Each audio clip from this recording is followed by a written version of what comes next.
Fearless Freddie here, waiting for these birds to come, and I have no idea where they're at.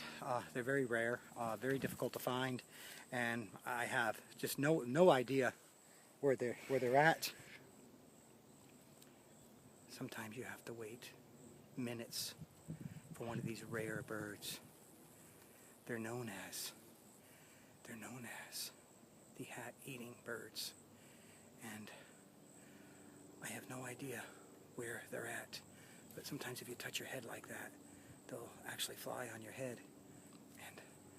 But I don't know.